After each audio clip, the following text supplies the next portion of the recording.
Vous écoutez Fondation Signature, le podcast. Et dans ce nouvel épisode, nous nous invitons dans la plus ancienne pépinière aquatique au monde, la pépinière de la Tour Marliac à Temple-sur-Lot, dans le Lot-et-Garonne.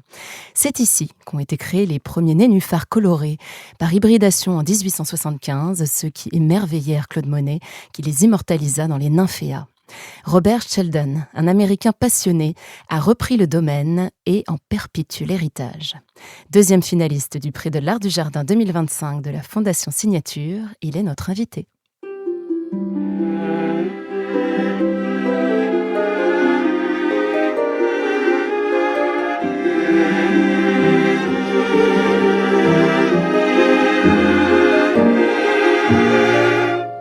Bonjour Robert Sheldon. Bonjour.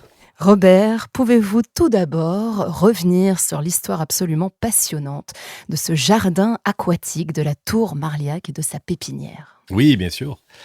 La Tour Marliac, c'est une pépinière, c'est la première pépinière de nénuphars dans le monde, créée en 1875 dans le Lot-et-Garonne, en Nouvelle-Aquitaine. C'était créé par Bory, la Tour Marliac, pour produire et commercialiser ces nénuphars de couleur, nénuphars rustiques de couleur, qui viennent de créer. Donc, ça a pris du temps, il a pris 10 ou 15 ans pour trouver une façon d'hybrider les nénuphars afin d'avoir un nénuphar qui craint pas le gel, mais qui n'était pas blanc. Parce qu'en Europe, le nénuphar était toujours blanc. C'est Nymphaea alba, le nénuphar indigène en Europe. Et M. Latourmaliac a trouvé une façon de faire ces hybrides qui n'était pas très évident. Et il voulait les commercialiser. Donc, il a créé sa pépinière. Et il a commencé, ça s'est lancé à cette époque-là. À l'époque aussi, il était dans le bambou. Donc, c'est plutôt une pépinière de bambou. Et puis, vers 1891, c'était 95% nénuphars. Donc, il a construit sa collection. Au total, il y a 80 hybrides de la Tour Marliac. Mais à l'époque, il y avait une bonne vingtaine. Et il a décidé de les exposer lors de l'exposition universelle de Paris en 1889. C'était une exposition très connue parce que la Tour Eiffel était dévoilée pendant cette exposition. Donc, il est allé installer ses nénuphars devant le Trocadéro. Donc, les nénuphars avaient une belle vue sur la Tour Eiffel. Et il a gagné tous les prix parce que, c'était vu comme une innovation scientifique. Personne n'avait vu les nénuphars rustiques de couleur avant. C'était vraiment une innovation. Parmi ces spectateurs qui auront vu ces nénuphars était Claude Monet. Donc, on sait que Claude Monet était à l'exposition universelle de Paris, dans le pavillon des artistes, avec les impressionnistes, qui avait commencé à vraiment devenir quelque chose. Mais en 1889, Monet n'avait pas encore son jardin d'eau à Giverny. Dès qu'il est devenu propriétaire dans la maison de Giverny, en 1892, il a commencé à construire son jardin d'eau. 2 ans plus tard, il était prêt à planter l'étang. Donc, il a passé commande à la Tour Marliac pour beaucoup de plantes aquatiques, beaucoup de nénuphars, même les lotus. Il les a installés dans son étang. Je pense que le premier tableau avec les nymphéas dedans, et il y avait un seul nymphéa dedans, c'était en 1896.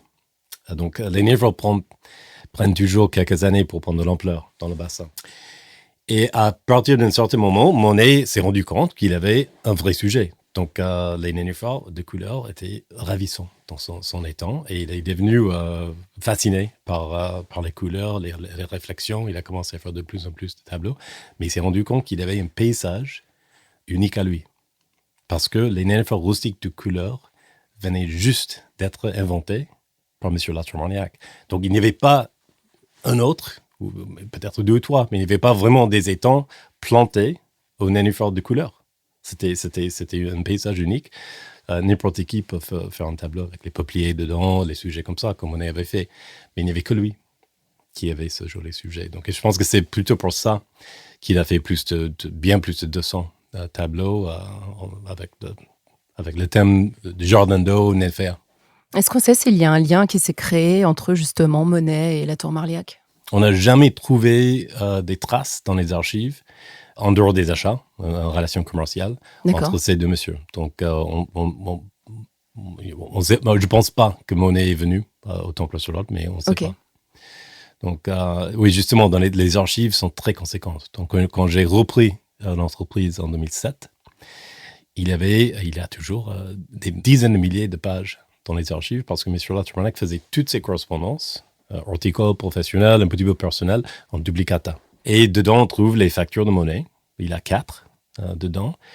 Et les factures du France à l'époque. Donc, Oui, parce bien que, sûr. en fait, qui aurait eu un plan d'eau pour acheter des nénuphars de couleur à l'époque? C'était que les gens avec des grands domaines. Bien sûr, Donc. évidemment. Et en fait, on sait, grâce aux archives, que la Tourmaliac a développé son affaire en achetant les fichiers pour tous les châtelains et châtelaines par département. Et c'est à ces personnes qui s'est adressé avec son catalogue. Quelle a été votre première rencontre avec ce jardin? Votre première fois, ce que vous y avez trouvé, ce qui vous a donné envie de le reprendre? J'ai découvert que l'entreprise existait en 2003. Donc, quand je suis venu en France pour terminer mes études. D'accord. Bon, je faisais un doctorat ici à Paris. Et j'étais immédiatement fasciné parce que depuis mon enfance, j'étais dans les bassins, j'ai construit des bassins, j'avais les nénuphars. C'était une sorte de hobby professionnel, quasi professionnel, que j'avais depuis mon enfance. Donc, j'avais une entreprise paysagiste pendant l'école secondaire. Quand les gens sont venus chez mes parents, ils ont vu mes bassins, ils voulaient la même chose chez eux. Donc, j'étais un peu obligé de me lancer. Mais vous aviez quel âge? C'était à partir c'était 15-16 ans. Moi, j'étais fasciné par la nature quand j'étais enfant.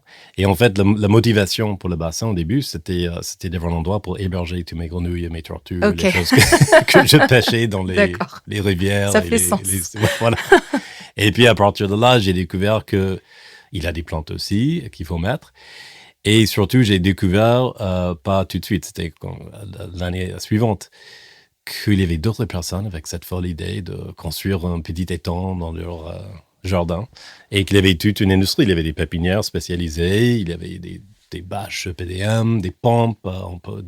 J'étais un peu autodidacte par rapport à tout ça. Et donc, quand j'ai découvert qu'il y avait une entreprise qui existait depuis 1875 et qui était derrière les tableaux de monnaie, mais aussi qui était derrière les nymphéas que j'ai eus moi-même en tant qu'enfant, c'était une sorte de révélation. Le premier nénuphar que j'ai acheté depuis une pépinière dans le Maryland, aux États-Unis, c'était Nymphaea marliacea rosea.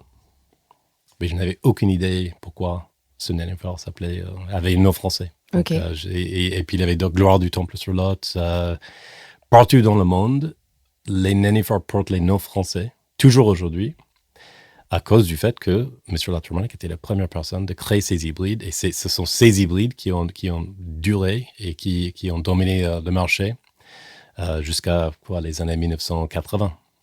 Donc, si vous étiez... il a créé le marché pour le nénuphar rustique de couleur. Donc, si vous vouliez devenir pépiniériste aquatique, pendant le XXe siècle, vous étiez obligé d'acheter votre stock de base de nénuphars de couleur de Temple-sur-Lot. J'aimerais qu'on revienne, on parlait des archives tout à l'heure, et revenir sur l'hybridation.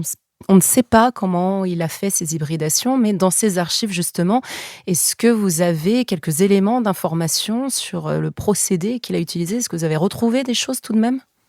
Oui, en fait, j'ai trouvé des choses intéressantes et c'est devenu une sorte de controversée dans la communauté des passionnés et des experts dans le monde des nénuphars. Pourquoi controversé? Quand j'ai repris en 2007, ce qu'on m'a dit, c'est que la Tourmaliac avait trouvé un nénuphar rouge dans un lac isolé en Suède. D'accord. Donc, c'était une mutation de Nymphaea alba. Donc, c'était un nénuphar rouge déjà rustique. Et c'est en croisant ce nénuphar avec d'autres qu'il a pu réussir à avoir sa collection. Mais ce que j'ai trouvé dans la collection, dans l'archive, pardon, clairement, il dit qu'il n'a jamais utilisé Nymphaea alba, c'est Alba rubra, le sous-espèce. Il n'a jamais utilisé ça pour ses hybridations parce que ça ne donnait pas un bon rouge. Et pour avoir le ton rouge qu'on voit dans ces nénuphars. Donc intense, vraiment coloré. Vraiment intense, ouais. intense. Et il a plusieurs variations. Il a utilisé un nénuphar qui s'appelle Nymphaea rubra. Et qui se trouve, en fait, c'est un nénuphar tropical. Okay. Et c'est pas juste un nénuphar tropical, c'est un nénuphar tropical nocturne, qui est avec une floraison nocturne. D'accord. Mais c'est rouge et c'est incroyable. Mais qu'il est allé chercher quelque part, tout de même. Il était très très branché, donc dans le monde botanique. Donc je vais vous expliquer après comment il a fait, mais c'est avec ce nénuphar qu'il a fait ses croisements au début. Et en fait, c'est ça qui est un peu controversé parce que ça se passe pas comme ça dans la nature d'avoir des croisements entre des nénuphars tropicaux et les nénuphars rustiques parce D'accord. que c'est deux sous-génères. Okay. Donc ça se fait pas. Sauf il y a quelques... Non, mais de manière générale, ça se fait pas de façon naturelle. Et lui, il a trouvé une méthode pour croiser ces deux sous-génères et ça s'appelle un croisement intersubgénérique. Vous l'avez très bien dit. Et il n'y avait personne, la prochaine personne qui a réussi à faire ce type de croisement, c'était un monsieur thaïlandais qui s'appelle Pairat Songponich et c'était en 2004. Oh, d'accord. Très plus d'un siècle plus tard. Et donc, en fait, moi, j'étais étonné, mais quand j'ai présenté à ce monde de passionnés, de e-breeders et le reste, je pensais qu'il serait content d'avoir la preuve, en fait, qu'il n'a pas utilisé un nénuphar rustique, la mutation de Suède pour le croisement. Mais en fait, non, il y avait beaucoup de consternation parce qu'il ne voulait pas que quelqu'un d'autre avait fait un croisement intersubgénérique. Il voulait vraiment que ce soit ce monsieur en Thaïlande qui a réussi à faire ça pour la première fois de partout, de toujours, en 2004. Mais pourtant, c'est enchanteur de se dire que ça a été fait un siècle avant. C'est du génie. Pas pour eux. Ok. Pour moi, oui. Oui, bah oui. Pour la France, oui. D'accord, pour le reste du monde, mais pour le reste du monde, non. Et vraiment jusqu'au point qu'ils sont, je ne sais pas s'ils ont réalisé les tests, mais il y a beaucoup qui disent, oh non, on va faire les tests génétiques, c'est pas possible. Donc, mais de toute façon, c'est ce qu'il a indiqué dans ses lettres. Donc, ce serait bizarre de mentir dans ses propres lettres. Donc, bon, nous avons l'occasion de dire cocorico une fois encore sur cette belle découverte. Merci à vous, Robert Sheldon.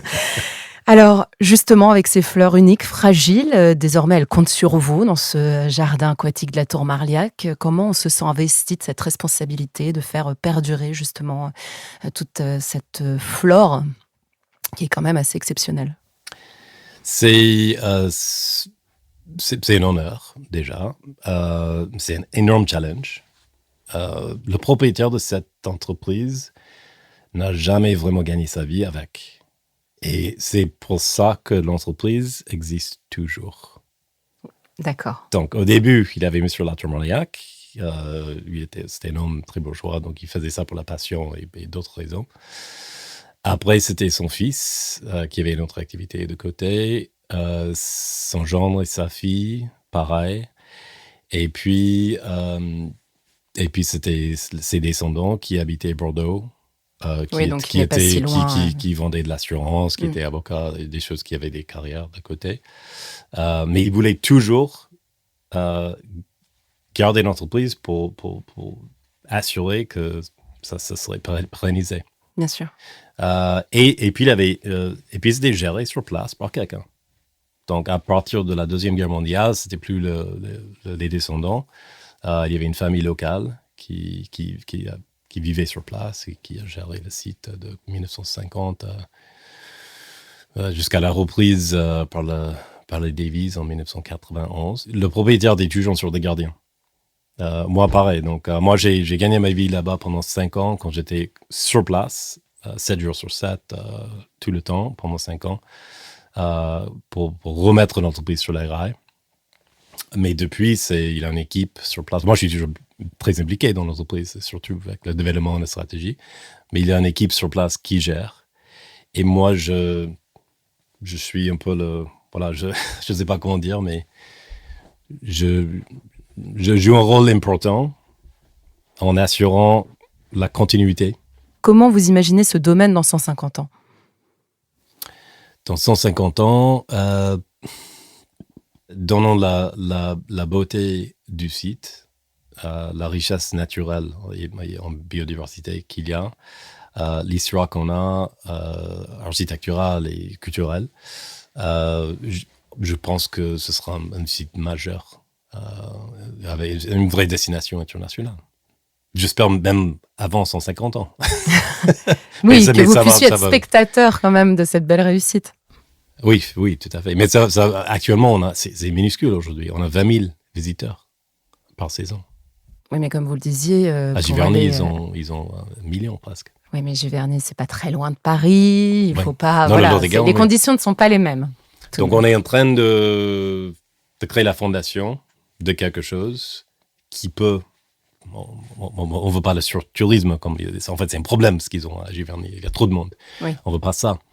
Mais on a besoin de plus de visiteurs pour qu'on puisse continuer à développer le site. Mais je pense qu'il y a vraiment beaucoup de potentiel pour créer quelque chose, une vraie destination internationale là-bas qui serait très originale, très riche et vraiment super pour les gens de découvrir.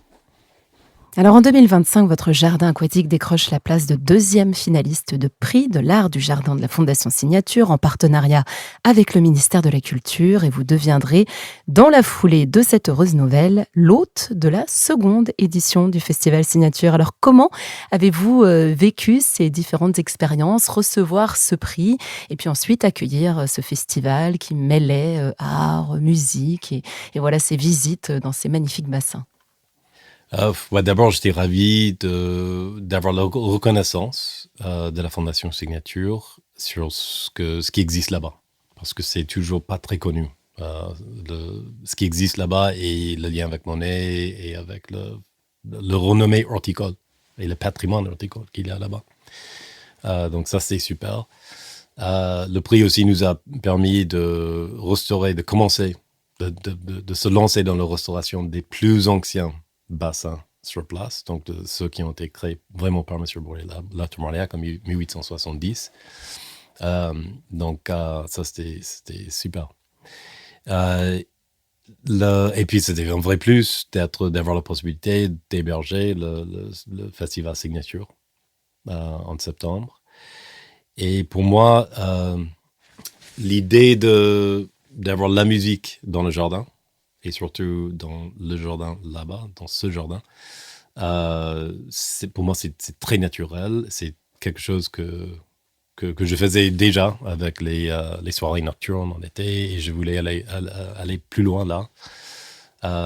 Donc, d'avoir la possibilité d'avoir un grand événement autour de la musique dans le jardin, c'était incroyable. Vous conseillez les autres jardins primés par le prix de l'art du jardin de réaliser cette expérience? Ah, tout à fait. Et surtout, les talents que Nathalie Esmanto a autour d'elle, c'est vraiment unique. Donc, j'étais vraiment impressionné par les artistes qui étaient là et qui avaient à faire leur performance. Eh bien, j'en profite pour informer nos auditrices et auditeurs que la prochaine édition du Festival Signature se tiendra les 10 et 11 octobre prochains au Jardin botanique de Vallombreuse à Petit-Bourg en Guadeloupe. Il y aura 2 soirées de concerts et des expositions au cœur du jardin.